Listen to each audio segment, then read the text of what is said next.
Maligayang pagbisita at pagbabalik po sa ating munting channel. Narito na po, ang karugtong ng ating istorya.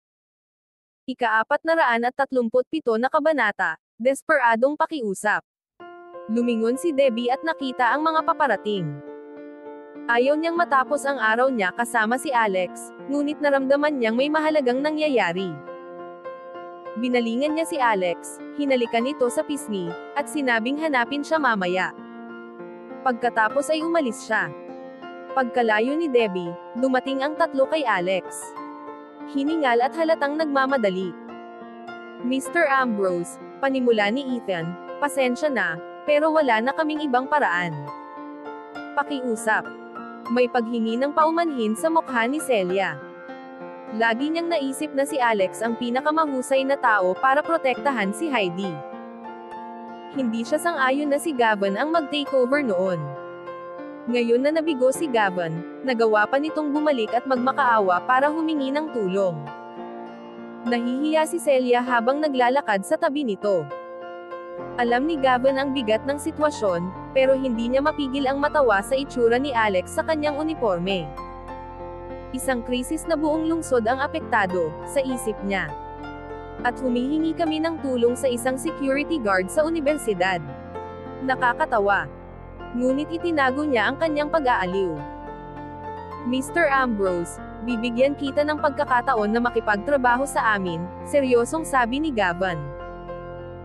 Kung maaari, magpalit ka ng kanyang damit at sumama ka sa amin sa lugar ng insidente. Pasensya na, pero wala akong interes, sagot ni Alex ng kalmado. Pagkatapos ay tumalikod siya at nagsimulang maglakad palayo. Natigilan si Gavin. Ano ba tong bata na to? Naibulalas niya. Alam mo ba kung gaano karaming tao ang papatay para makatrabaho ako? Ang mga salita ni Gavin ay hindi lamang hambog. Nakita niya na ang napakaraming kalalakihan at kababaihan na nagmamakaawa para sa pagkakataong makapagtrabaho sa ahensya. Siya mismo ang tumanggi sa 12 ng mga magagaling na mandirigma, taktisyan, at analista, mga taong sa panaginip lang maiko kumpara si Alex. Nang matapos ang tawag ni Alex, ibinaba ng punong guro ang telepono at hinarap ang iba pang mga guro. Lahat sila ay nagtipon sa kanyang opisina, pilit na nag-iisip ng paraan kung paano aayusin ang sitwasyon. Huminga siya ng malalim, inikot ang tingin sa buong silid, at ang kanyang paningin ay huminto kay Billy at Leonard. Billy, Leonard, sabi niya sa galit na tono. Nang dumating si Mr. Ambrose, hindi niyo siya tinrato ng maayos. Ngayon na wala na siya, masaya ba kayo? Mas mabuti ba tayo ngayon? Tingnan mo ang paligid mo. Sa tingin mo ba may iba pa bang makakokontrol sa Class 6 gaya ng ginawa niya? Habang patuloy siyang nagsasalita, lalo pang tumitindi ang galit sa kanyang tinig hanggang sa ito'y naging isang galit na sigaw. Namula ang kanyang mukha, at ang noo niya ay pinagpapawisan na. Si Billy naman ay tahimik lamang na nakatingin sa kanya, tahimik at walang imik. Ang kanyang mukha ay magulo at namamaga mula sa bagbog na tinanggap niya. Ngunit higit pa sa pisikal na pananakit ang nararamdaman niya. Bilang pangunahing guro ng Class 6, siya ang may malaking responsibilidad sa nangyayari. Nauna nang nakipag-usap ang punong guro sa mga mas mataas na opisyal, tungkol sa posibleng pagtanggal kay Billy sa posisyon nito. Si Celia at Ethan ay tumingin kay Gavin, ang kanilang mga mukha ay kaseryosohan na parang nasa libingan. Kailangan nila ng tulong ni Alex, ngunit tila ginagawa ng direktor ang lahat para siguraduhing hindi nila ito makuha. Alam ni Gavin kung sino si Alex, ngunit pinili pa rin niyang bastisin ito. Para sa kanilang dalawa, ang direktor ay nagiging banta sa buong operasyon nila. Habang nakatayo sila at pinapanood si Alex na naglalakad palayo ng walang reaksyon, unti-unting napalitan ng kawalan ng pag-asa ang pagkadismaya ni Ethan. Napagtanto niyang walang saysay ang paghingi ng tulong, kaya't tumalikod na siya upang umalis. Biglang nagring ang cellphone ni Alex. Huminto siya at sinagot ito. Sino ito? Tanong niya. Ang nasa kabilang linya ay ang punong guro ng Oak Ridge High School. Mr. Ambrose, maaari ka bang bumalik sa amin? Halos umiiyak na ito. Ang Class 6 ay may problema na naman. Kailangan kanila ulit. Ang punong guro ay nasa desperadong kalagayan at tila nawawala na ng pag-asa.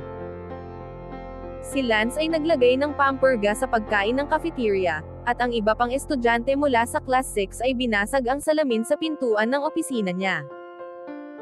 Bagamat pansamantalang napatahimik ang sitwasyon, malinaw na muling sasabog ang gulo anumang oras.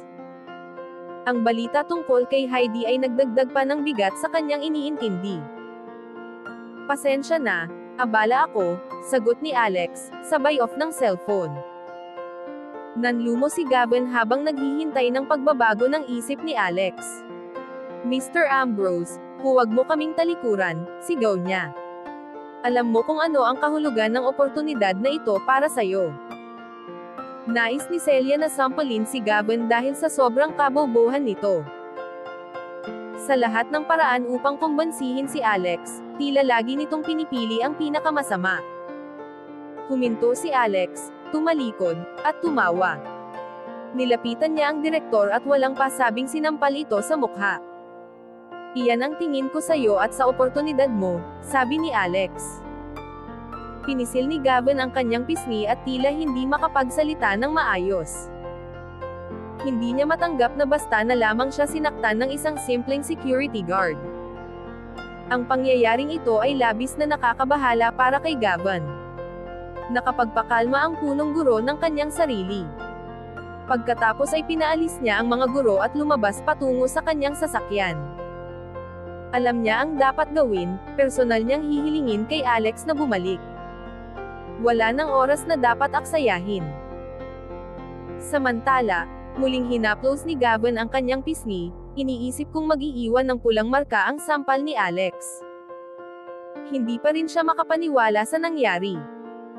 Direktor siya ng isang ahensyang pampamahalaan, ngunit isang simpleng security guard ang nang-ahas na sampalin siya.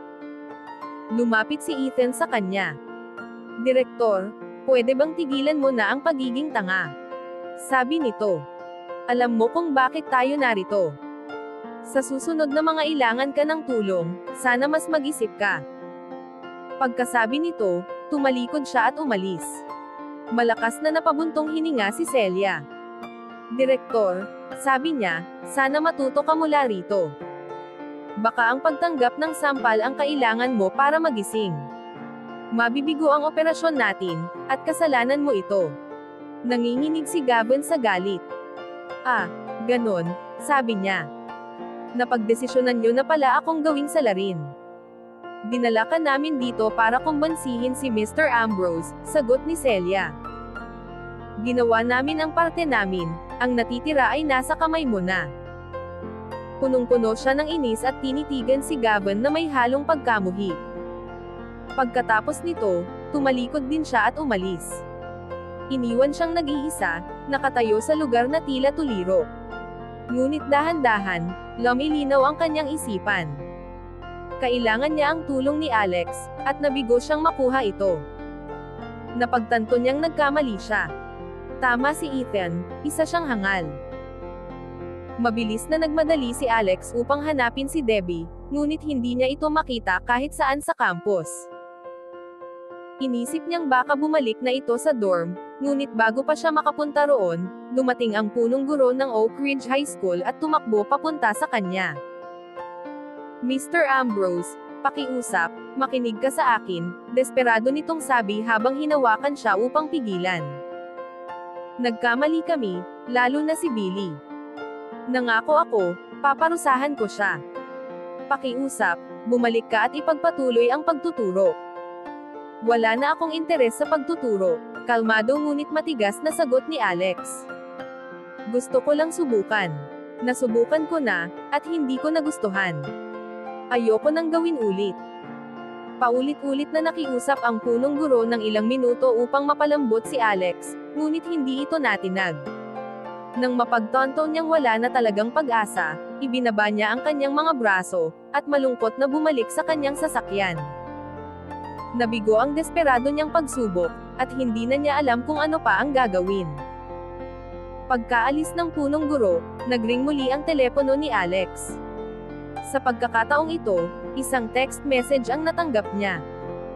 Mr. Ambrose, please help me, ito ang nakasulat, at galing ito sa numero ni Heidi. Habang binabasa ang 5 maiikling salitang iyon, nanlumo si Alex. Nanatili siyang nakatayo, nakatitig sa kanyang cellphone ng ilang minuto, tila nag-iisip ng malalim.